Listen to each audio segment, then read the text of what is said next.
We'll practice finding the total electric charge of particles using quark charges. Here's the problem. In the standard model, an up quark has charge plus 2/3 e, and a down quark has charge minus 1/3 e.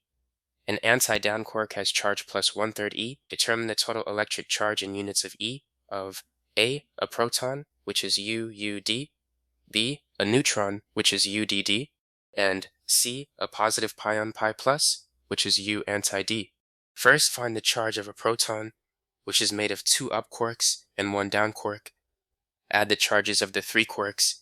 Plus 2/3 plus 2/3 plus minus 1/3 equals 2 plus 2 minus 1/3 equals plus 3/3 equals plus 1e. Next, find the charge of a neutron, which is 1 up quark and 2 down quarks. Plus 2/3 plus minus 1/3 plus minus 1/3 equals 2 minus 1 minus 1/3 equals 0. Finally, find the charge of a positive pion, which is an up quark and an anti-down quark. Plus 2/3 plus 1/3 equals plus 3/3 equals plus 1e.